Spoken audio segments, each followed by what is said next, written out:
Graça e paz do nosso Senhor e Salvador Jesus Cristo. Hoje nós vamos dar uma pausa na sequência do Evangelho de Marcos. Ficou muito no meu coração hoje um texto, um pensamento, e eu quero compartilhar com os irmãos em Lamentações de Jeremias, no capítulo de número 3. Nós vamos passear um pouco por esse capítulo.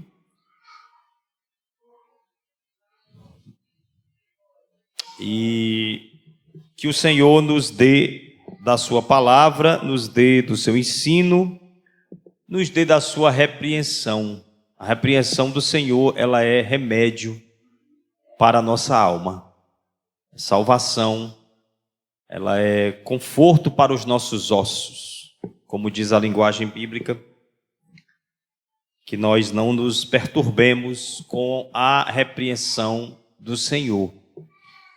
Hoje pela manhã, nós estudamos sobre a vida do rei Acabe, um rei muito ruim, e nos chamou a atenção um versículo principal da lição que dizia que Acabe, encontrando Elias, chamava Elias de perturbador.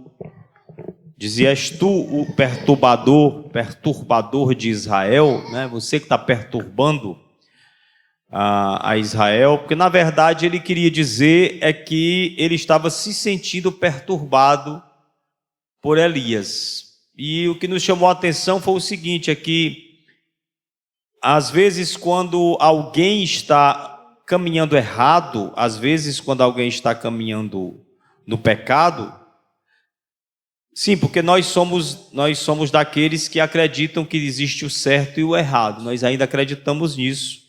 E nós queremos acreditar nisso até o final, né? Porque há pessoas que relativizam e que dizem que o certo para mim pode ser só para mim, mas para você o certo já pode ser outra coisa. Nós não acreditamos assim, não cremos assim. Nós cremos que há o certo, que há o errado, há aquilo que Deus determinou e há aquilo que o coração do homem deseja fazer. E o rei Acabe, que eu estava mencionando, ele não aceitava a repreensão do profeta Elias, que era para o seu bem, poderia ser para o seu bem e era para o bem de Israel. Mas ele sentia aquilo como perturbação. Então veio essa lição, na lição de hoje, né? De que às vezes quando alguém está errando e o outro lhe repreende, e o outro lhe corrige, e o outro busca advertir, a pessoa, em vez de agradecer a Deus, em vez de buscar ver se naquela fala tem algum sentido, a pessoa fica com raiva, fica chateada com o outro, fica dizendo: mas está sendo chato, está me importunando, está me perturbando. Foi isso que o rei Acabe falou do profeta Elias: você está me perturbando. Então, quando você for tocado pela palavra de Deus, for sacudido pela palavra de Deus, não se sinta perturbado. Não se sinta, eu diria até melhor, se sinta perturbado. Porque a pior coisa que pode acontecer com a nossa vida é a gente estar no pecado e ficar em paz. Pior coisa. É a história do sapo que foi cozido sem perceber, né? Que é o sapo na panela de água fria, aquilo não lhe incomodava, mas por debaixo dele tinha uma boca de fogão, alguém acendeu e aquilo não lhe incomodava, e aquilo foi esquentando aos poucos e não lhe incomodava, e ele não percebeu, não ia percebendo que a temperatura ia aumentando, porque ia se acostumando com aquele ambiente, e quando o sapo já não podia mais perceber, ele já estava morto. É isso que o pecado faz com a gente vai se embrenhando nele, a gente começa andando no conselho dos ímpios, depois a gente se detém no caminho dos pecadores, e aí quando a gente vê, a gente até é sentado na roda dos escarnecedores. E bem-aventurada é a pessoa que não vai por esse itinerário. Bem-aventurada é a pessoa que consegue escapar disso. E uma das formas que Deus usa para que a gente escape disso é a repreensão, é a exortação, é o que vocês que escutam pregação chamam de lapada. Pregação hoje foi só de lapada. Pois quando for, aí é que tem que dar glória a Deus. A melhor pregação é aquela que é contra nós. É aquela que nos incomoda, é aquela que nos perturba, é aquela que nos sacode, é aquela que não nos deixa em paz para pecar. Então foi tudo isso que me chamou a atenção em Lamentações 3 também.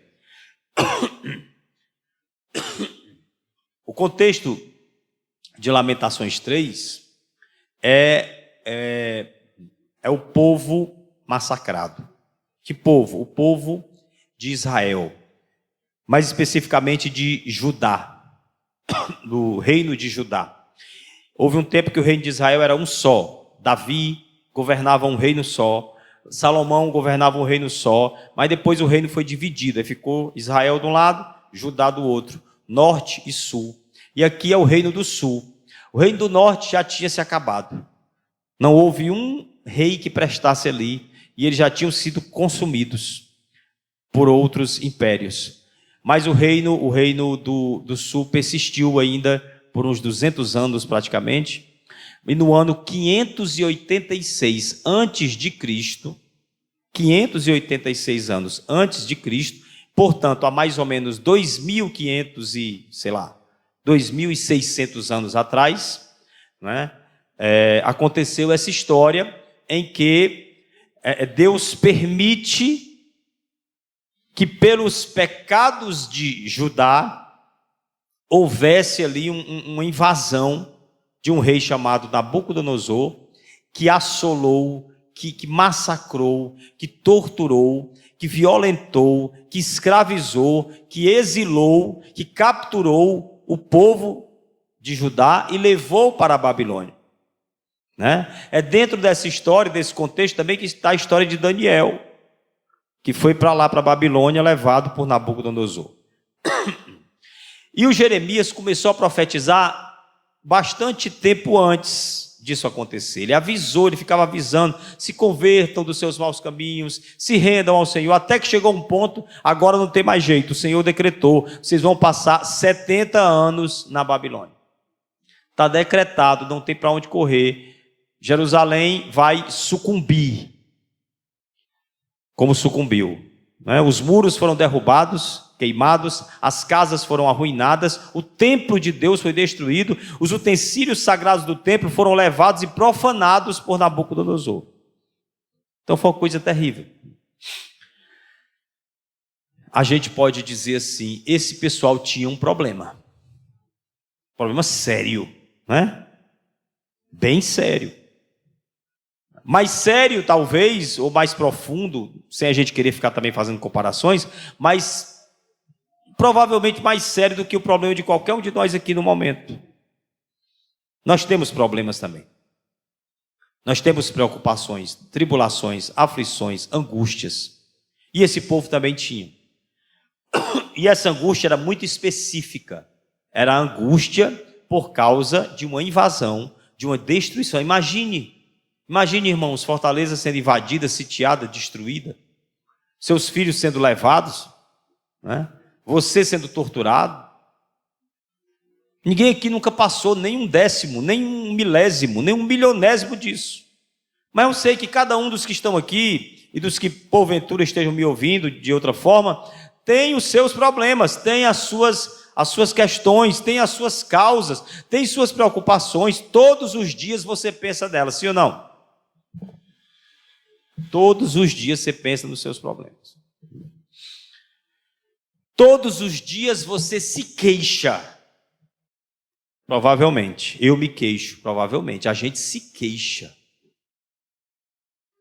Do que você se queixa, não é? Do que você tem se queixado. Não sei se todos os dias, mas talvez frequentemente, periodicamente, você reclama. Você reclama. Quando não reclama para alguém, para não se tornar tão chato, você reclama consigo mesmo, fica pensando consigo mesmo. Quando você quer também, você utiliza a rede social para de alguma forma mandar uma mensagem ali para que, sei lá, alguém escute, tenha uma empatia com você, ou até você mesmo possa ter aquilo de uma maneira terapêutica. Aí você coloca lá alguma coisa, eu preciso isso, eu preciso daquilo, eu estou me sentindo assim hoje, mas eu tenho um Deus, e essas coisas. Isso aí é a gente tentando lidar com os nossos problemas. Isso aí é a gente tentando buscar alívio para as nossas dores. Isso aí é a gente procurando um pouco de paz. E é legítimo. Todo mundo que está em aperto procura um alívio.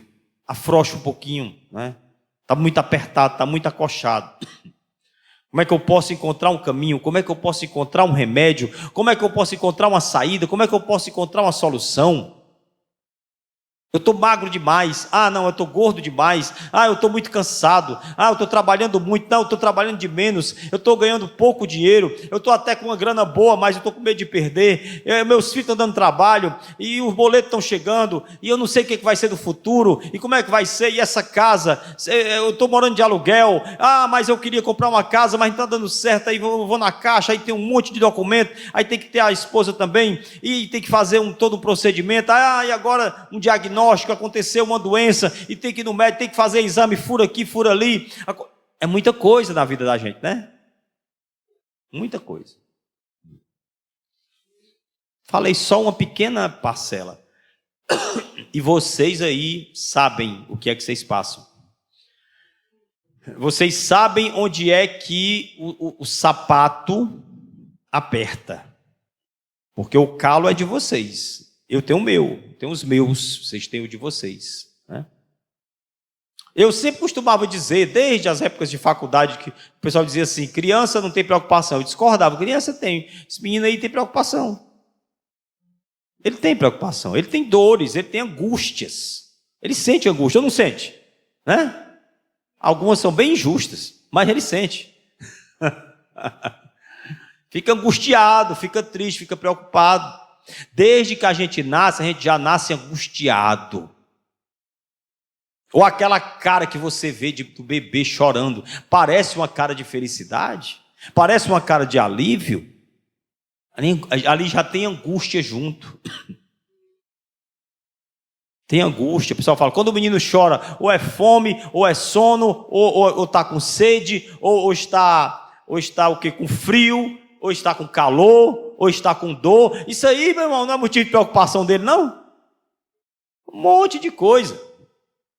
Fora umas angústias misteriosas que existem nas crianças, que são consoladas por um bubu, um bico, uma chupeta, um consolo, que chama consolo, chamava, né? Não sei se tem algum canto que ainda chama assim. E que não mata fome, não mata sede, não resolve frio, não resolve calor, não resolve dor, não resolve nada, mas resolve alguma coisa misteriosa. Por isso que eu digo, é misterioso esse negócio aí que um bico faz no menino, né?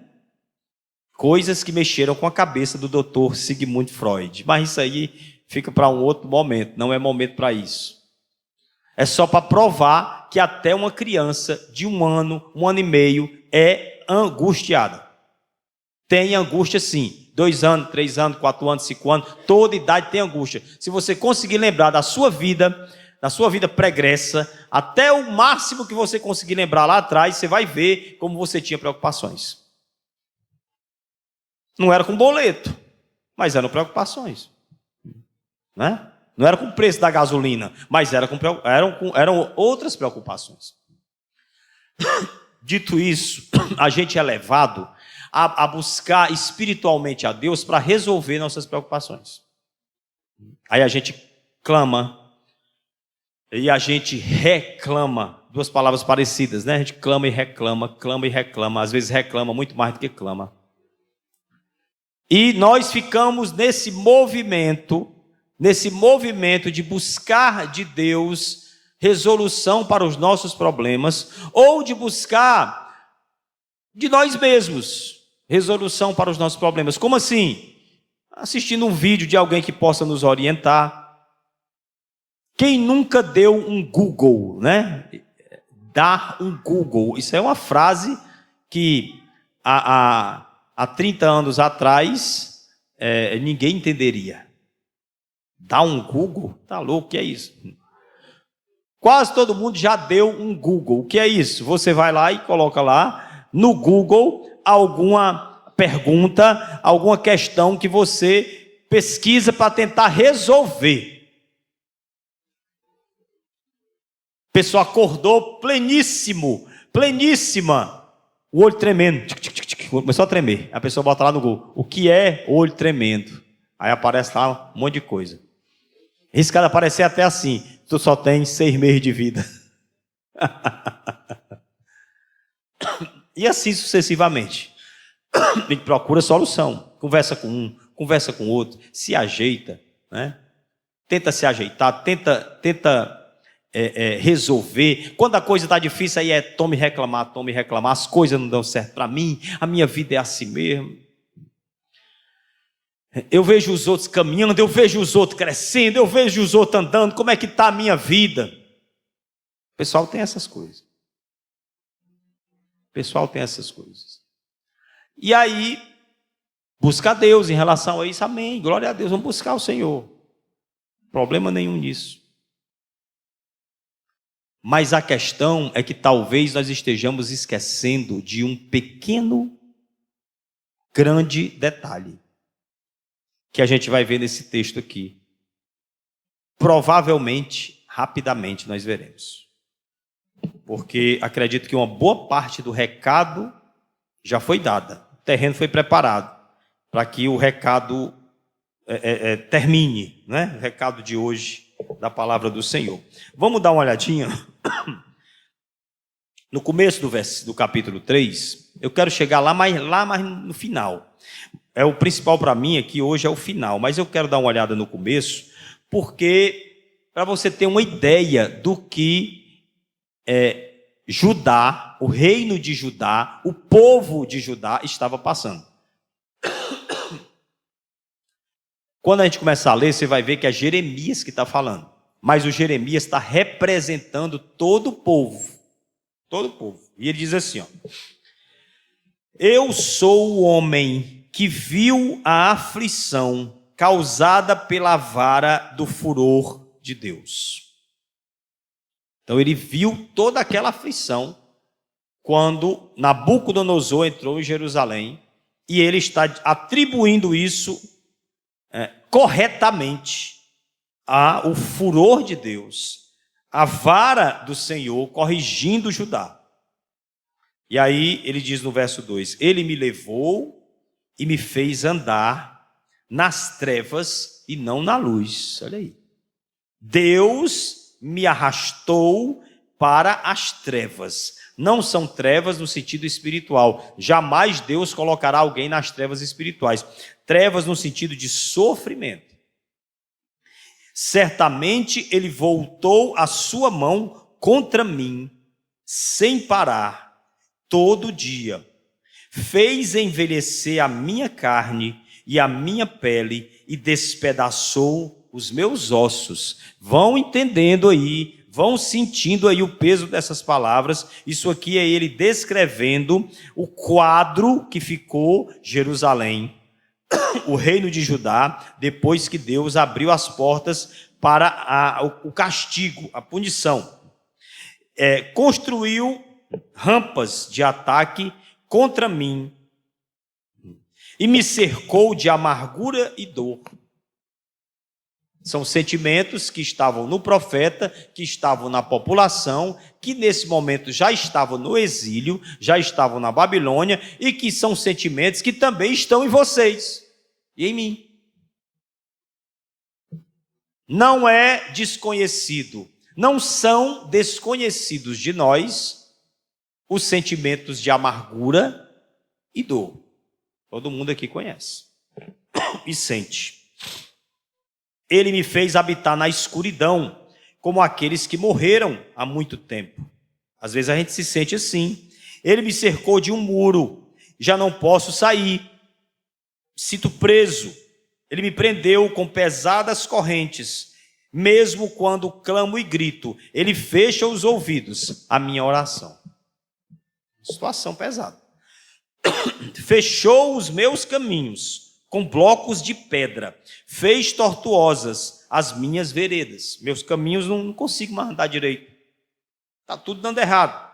Foi para mim como um urso à espreita, como um leão pronto para atacar. Ele está falando de Deus. Desviou os meus caminhos e me fez em pedaços, depois me abandonou. Entesou o seu arco. Deus pegou um arco e me pôs como alvo. Eu fiquei lá no alvo e ele pegou as suas flechas e começou a disparar. As flechas da sua aljava atingiram o meu coração. Poesia bonita, né? É triste, é pesado, mas é uma poesia linda. Fui feito motivo de riso. Talvez alguns de nós aqui já fomos motivo de riso. Talvez alguém que me escuta ali já foi motivo de riso. Ele está dizendo aqui que foi feito motivo de riso para todo o seu povo, e a sua canção de deboche o dia inteiro. Cantavam de uma maneira debochada contra Jeremias, mas na verdade era contra todo o povo de Judá que estava humilhado em um grande problema, em uma grande aflição, em uma grande opressão. Este Deus fartou-me de amarguras e me saciou de absinto, que é uma bebida amarga demais.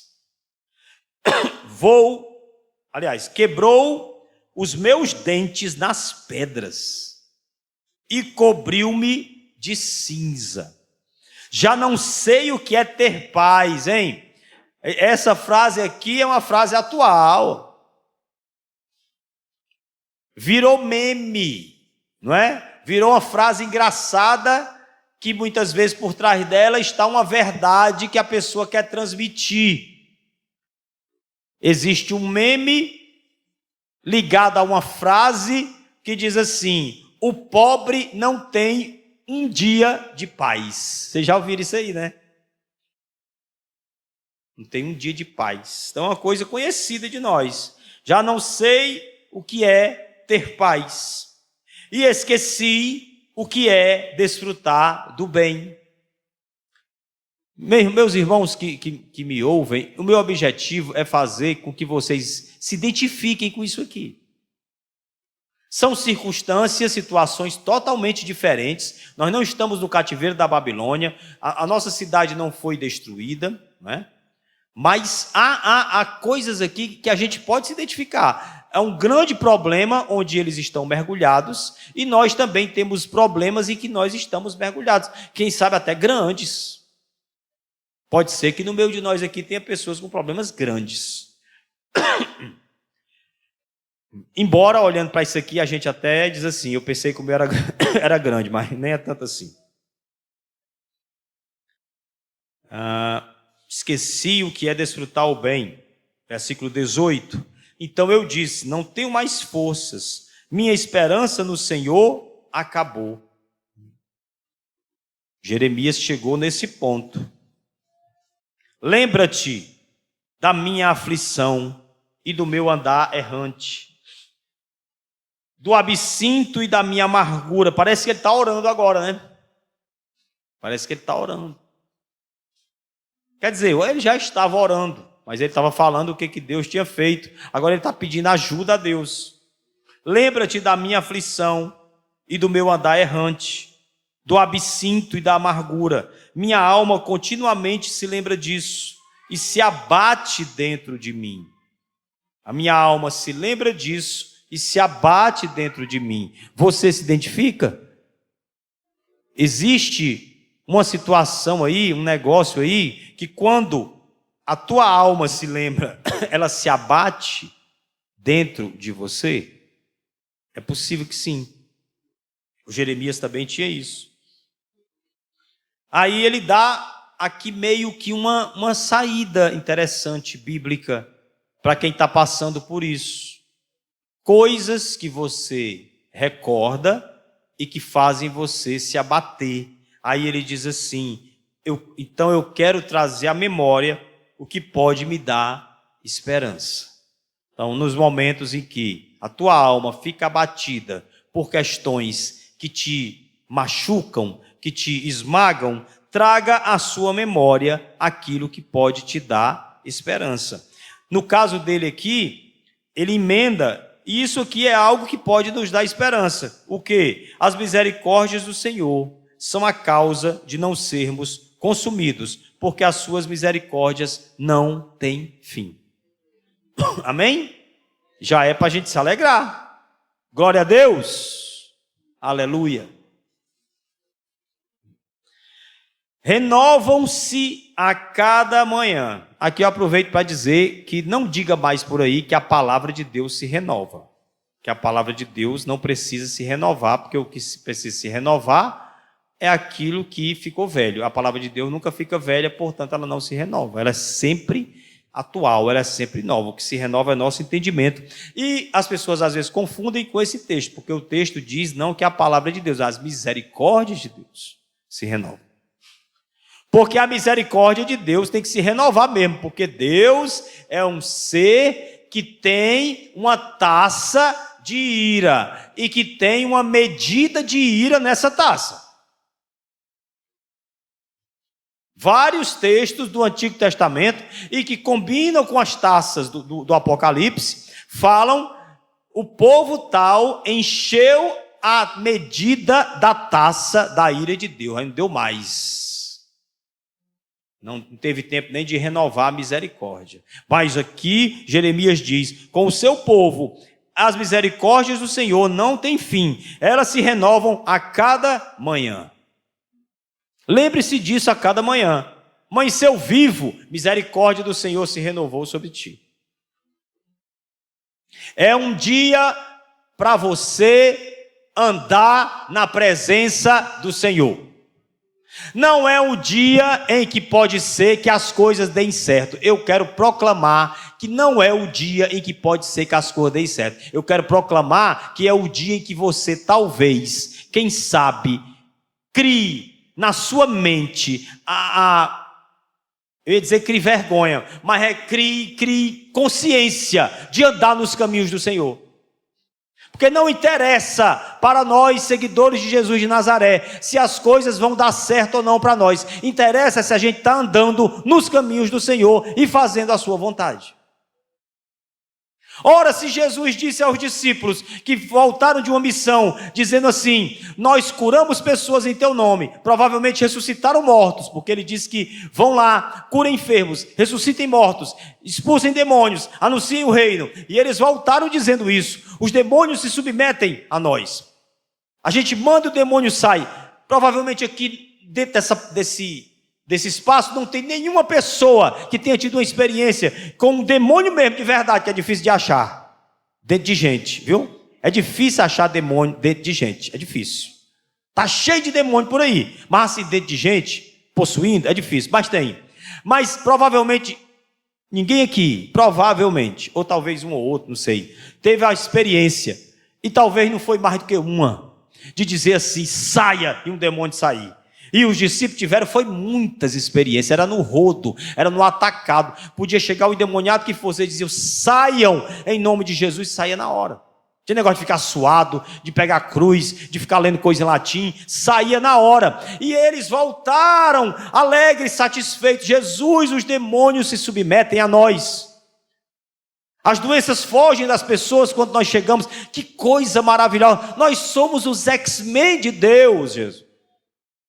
Aí Jesus olhou para eles e disse assim: não fiquem alegres por isso. Olha aí, que negócio estranho. Não se empolguem com isso.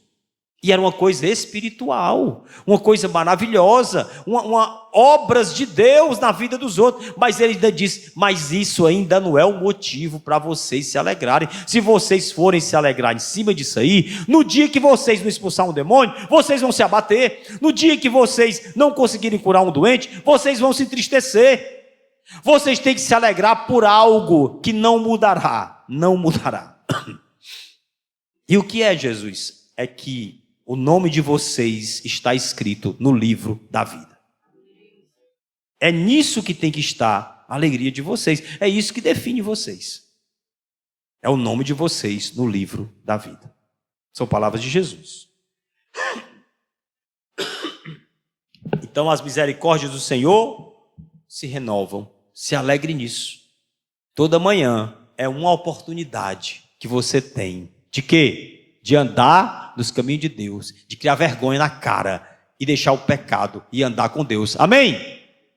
Não é esse negocinho. Toda manhã a oportunidade que você tem de criar. E aí quem sabe o sucesso. Não é hoje, irmão, isso me cansa. Isso me dá um sono.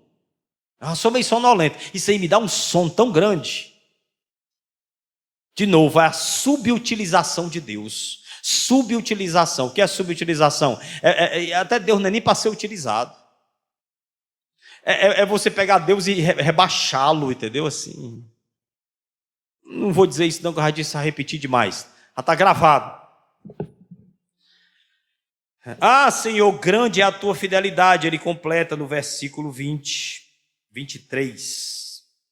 Aí no 24 ele diz assim: a minha porção é o Senhor, diz a minha alma, portanto nele esperarei.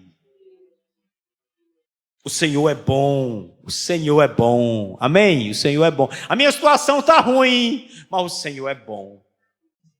Tem gente ruim perto de mim, mas o Senhor é bom. Eu sou ruim, mas o Senhor é bom. Agora, só vê a bondade dele aqueles que por ele esperam. Só vê a bondade dele aqueles que o buscam. Por isso aqui, o Senhor é bom para os que esperam nele, e o Senhor é bom para aqueles que o buscam. Bom é aguardar a salvação do Senhor, e isso em silêncio, em humildade. Bom é para o homem suportar o jugo na sua mocidade. Adolescentes, jovens, ele quer dizer o seguinte aqui para vocês, né? E para nós que ainda nos sentimos jovens. Eu me sinto jovem demais. Né? Conheça logo o jugo de Deus. Conheça logo a mão de Deus sobre a sua vida na mocidade. O que é o jugo de Deus? É Deus dizendo: vá por aqui. Ei, vou pegar você aqui, vou botar você aqui. A coisa mais bem-aventurada é uma pessoa, quanto mais nova possível, aceitar uma repreensão, um conselho, uma correção. É a coisa melhor do mundo. Até o povo ímpio do mundo sabe disso. Quantos dizem assim: ah, se eu tivesse escutado meu pai. E aquelas coisas de internet também que tem, que o pessoal fala assim: se você pudesse voltar e falar com o seu eu de 15 anos, o que você diria? E a maioria bota assim: estuda, miserável. Mas bom seria se esse menino de 15 anos ouvisse já e o jugo do Senhor sobre ele, a palavra do Senhor sobre ele, que é muito mais importante até do que o estudo. E ele andar nos caminhos do Senhor, entendendo o Evangelho de Cristo, levando a sério a relação e a comunhão com Deus e a vida de igreja. Bom é quando isso acontece. Bom é quando isso acontece. É isso que significa na mocidade aqui. Que ele se assente solitário. Quando vem a pancada de Deus, se senta solitário, fica em silêncio, porque esse jugo foi Deus que colocou sobre ele. Que ele põe a sua boca no pó, talvez ainda haja esperança. Eu gosto disso aqui. Isso aqui nos humilha. Coisa melhor do mundo é quando a gente é humilhado por Deus. Dê a face ao que o fere. Lembra alguém, irmãos, essa frase aí? Lembra alguém? Alguém falou algo parecido? Dê a face àquele que te fere. Pare de ficar resistindo. E suporte todas as afrontas, porque elas vêm do Senhor. É que eles querem dizer isso. O Senhor não rejeitará para sempre. Ainda que entristeça alguém, Ele terá compaixão segundo a grandeza das suas misericórdias. Glória a Deus. Porque Deus não aflige e nem entristece de bom grado, mas Deus aflige e Deus entristece, porque é preciso. Nós precisamos ser afligidos e entristecidos, porque senão a gente fica tranquilo, sereno, em paz e feliz no erro. Entendeu? Ele não faz isso com os filhos dos homens assim, de bom grado. Pisar debaixo dos pés todos os prisioneiros da terra, perverter o direito do homem diante do Altíssimo, subverter a justiça num processo. Será que o Senhor não veria tais coisas? Aqui é para quem diz assim: pai, eu não entendo por que acontece tanta coisa aí, Deus não está fazendo nada. Ele está vendo. Ele está vendo. Quem é aquele que diz e assim acontece, sem que o Senhor o tenha ordenado? Deus é soberano e está sentado no trono e tem tudo debaixo dos seus pés. Tudo. Tudo está sob os seus pés, inclusive o diabo.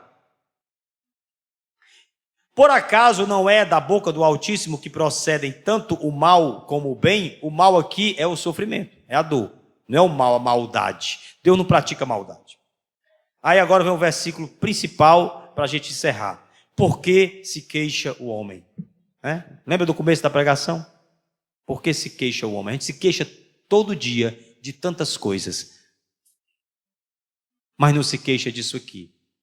Eis aqui aquele pequeno grande detalhe que eu estava dizendo no começo da pregação.